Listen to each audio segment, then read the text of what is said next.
Hello everyone, welcome to my another mini vlog. আমি জানি আমি এতদিন ভিডিও দিতে পারিনি, তার জন্য সবার আগে তোমাদের কাছে ক্ষমা চেয়ে নিচ্ছি। তো আগের দুদিন তো আমার পড়তে যাওয়া হয়নি, কারণ দাদুর কাজ ছিল, তোমাদেরকে বলেইছিলাম। তো আজকে পড়তে যাচ্ছি, তাই জন্য আমি বিকেলবেলা রেডি হয়ে আমি ব্যাগ গুছিয়ে নিলাম আমার, তারপর একটু চা বিস্কুট খেয়ে নিলাম।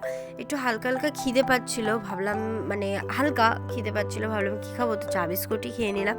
তারপর মাকে বলে আমি এখন পড়তে যাওয়ার জন্য বেরিয়ে পড়লাম। আর আজকে আমি সাইকেল নিয়ে যাব না, অটো করে যাব, কারণ আমার সাইকেলটা আজকে খারাপ হয়ে গেছে।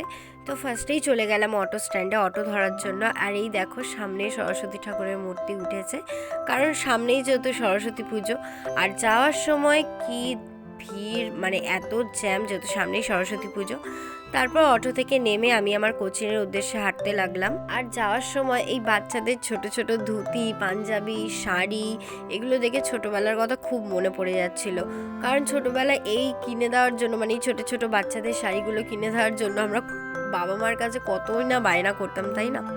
তো যাই হোক, এইসব দেখতে দেখতে তারপর পায়েলের সাথে দেখা করলাম, তারপর একসাথে আমরা কোচিনে চলে গেলাম। কোচিনে তো এখন সরস্বতী পুজোর তোড়জোড় চলছে। তারপর ওপরে উঠে গেলাম, আর ওপরে উঠে দেখি আমার জায়গা অলরেডি দখল হয়ে গেছে। তো কি আর করার, অন্য জায়গাতেই বসতে হবে। তো স্যার যেহেতু এখনো পড়াতেই ঢোকেনি, তাই জন্য আমরা নিচে চলে গিয়েছিলাম, কারণ স্যার ঠাকুর আনতে গিয়েছে।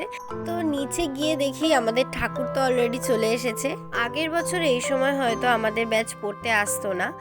এই বছর যেহেতু সামনেই এক্সাম আছে, তাই জন্য আমরা পড়তে এসেছি। আগের বছর এই সময় আমরা আমি অনেক কিছুতে নাম দিয়েছিলাম, যেমন ফ্যাশন শো, আবার ডান্সে, তো সেগুলোরই রিহার্সাল চলতো।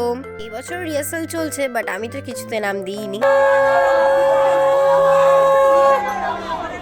ঠাকুর দেখে এসে তারপর আমি আর পায়েল ওপরে এসে গল্প করছিলাম।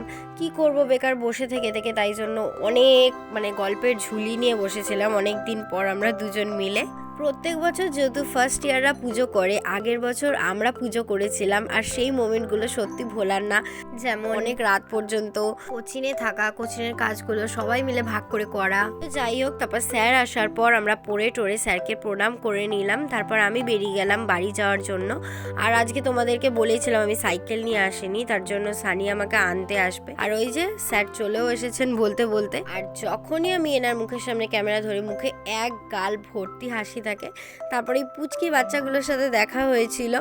তারপর ও আমাকে বাড়ি ছেড়ে দিল।